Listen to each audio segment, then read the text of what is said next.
సింహరాశి వారికి చెప్పేది ఏంటంటే గనుక జూన్ 3వ తారీఖు వరకు మీకు గురుగ్రహము ఏకాదశ స్థానంలో ఉండి మంచి ఆదాయాన్ని ఇస్తాడు. కాబట్టి జూన్ 3వ తారీఖు వరకు సంపాదించిందంతా చక్కగా సంపాదించుకోండి. తరువాత అప్పులు మొత్తం తీర్చేయమని చెప్తాను మీకు. మీకు వచ్చే సంవత్సరము జూలై వరకు, జూలై కూడా కాదు, ఇంకా 2028 జూలై వరకు మీకు గుడ్ టైం లేదు. జూన్ వరకే గుడ్ టైం.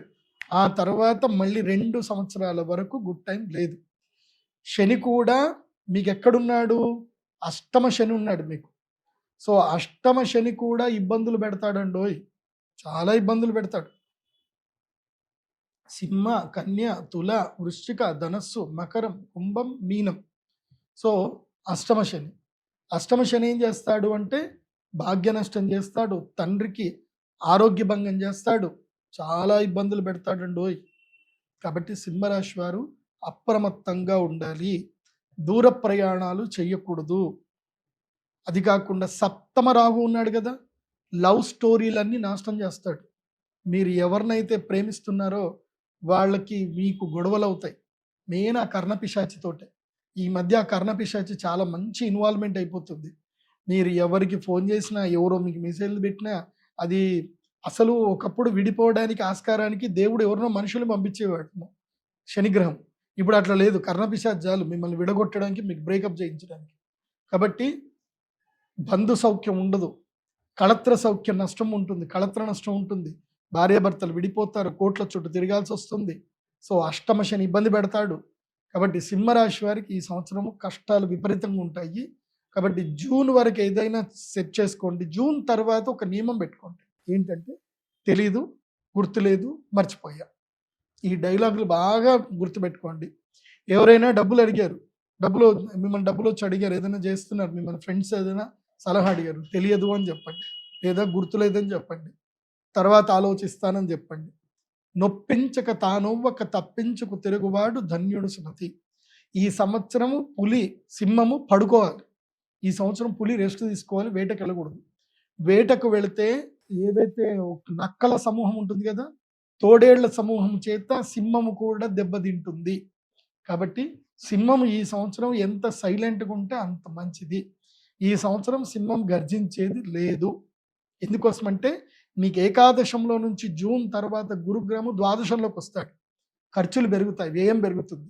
కాబట్టి జూన్ 3వ తారీఖు నుంచి అక్టోబర్ 31 వరకు ఖర్చులు ఏమైతే ఉంటాయో, అప్పులు ఏమైనా ఉంటే తీర్చేయండి, సెటిల్మెంట్స్ ఏమైనా ఉంటే చేసుకోండి. ఎవరికైనా ఏమైనా ఇవ్వాలి అనుకుంటే ఇచ్చేసేయండి.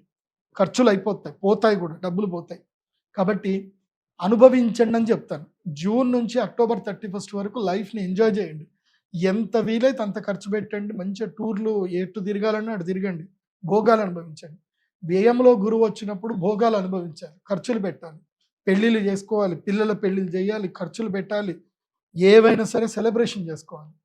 దాని తర్వాత అక్టోబర్ 31 నుంచి గురుగ్రహము స్వక్షేత్రంలో సింహరాశిలోకి ఎంటర్ అవుతాడు.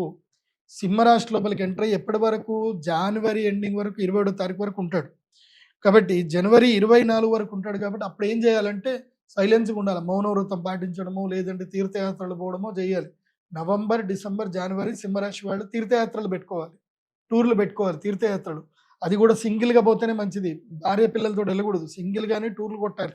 బిజినెస్ టూర్లు కొట్టాలి, రీసెర్చ్ చేయాలి, వీలైతే చైనా పోవాలి, మంచిగా టూర్లు కొట్టుకొని అన్నీ చూసుకోండి, బాగుంటుంది. తర్వాత మళ్ళీ జనవరి నుంచి ఏమవుతుంది? గురుడు మళ్ళీ ద్వాదశ స్థానానికి వెళ్ళిపోతాడు. ఫిబ్రవరి, మార్చ్, ఏప్రిల్, మే, జూన్, జూలై ద్వాదశంలో ఉంటాడు. మళ్ళీ ఖర్చులు మొదలవుతాయి. సో ఆ టైంలో మళ్ళీ పెళ్ళిళ్ళు, శుభకార్యాలు, ముహూర్తాలు ఏమున్నా చూసుకోవచ్చు. మళ్ళీ 2027 తర్వాత అప్పుడు మళ్ళీ ఉగాది పంచాంగం చెప్తాను. మళ్ళీ అప్పుడు జన్మక్షేత్రంలోకి వస్తాడు. కానీ కొంచెం అప్పుడు రిలాక్సేషన్ ఉంటుంది. గురుగ్రహము అతిచారుడు అయిపోయి మళ్ళీ సింహంలో నుంచి కన్యలకు వస్తాడు కదా, అప్పుడు మీకు లక్ టైం వస్తుంది. అప్పటిదాకా ఓపిక పట్టండి. సో ఇప్పుడు అన్ని కూడా సర్దుకునే ప్రయత్నం చేయండి. దీపం ఉన్నప్పుడు ఇల్లు చక్క పెట్టుకోవాలి. జూన్ 3వ తారీఖు లోపల అన్ని సర్దేసుకొని సెటిల్ చేసుకొని హాయిగా ఫామ్ హౌస్లో రెస్ట్ తీసుకోండి అని చెప్తాను సింహరాశి వారు. కాబట్టి టెన్షన్లు పెట్టుకోవద్దు సింహరాశి వారు. సింహరాశి వారికి నేను మీకు పరిష్కారం చెప్పేది ఏంటంటే, మీకు అదృష్ట యోగము జూన్ వరకే ఉంది. కాబట్టి జూన్ లోపలనే శ్రీ మహాలక్ష్మి యాగం చేసుకొని యంత్ర సిద్ధి తీసుకోండి. అంటే అక్షయ తృతీయ మీకు అదృష్ట సిద్ధి సమయం.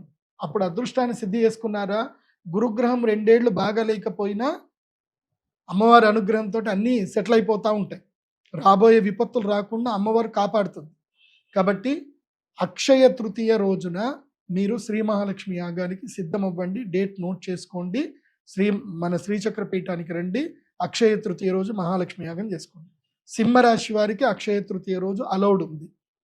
మీకు ధనత్రయోదశి అలౌడ్ లేదు. కావాలంటే వచ్చి సేవ చేసుకోండి. ఎందుకోసమంటే ఆ తర్వాత ఇంకా ఇబ్బందులు వస్తాయి కాబట్టి ఇంకా లేదు, ఛాన్స్ లేదు. ఈ అక్షయ తృతీయకే ఛాన్స్. లేదంటే మళ్ళీ వచ్చే సంవత్సరం అక్షయ తృతీయకైనా యాగం చేసుకోండి. ఎందుకోసమంటే వచ్చే సంవత్సరము మీకు గోదావరి పుష్కరాలు ప్రారంభమైన తర్వాత గురుడు మారినప్పుడు మీకు యోగం మళ్ళీ ప్రారంభం అవుతుంది. కాబట్టి అక్షయ తృతీయ రోజు మహాలక్ష్మి యాగం చేసుకుంటే 2 ఏళ్ళు మీకు ప్రొటెక్షన్ కన్ఫర్మ్గా ఉంటుంది.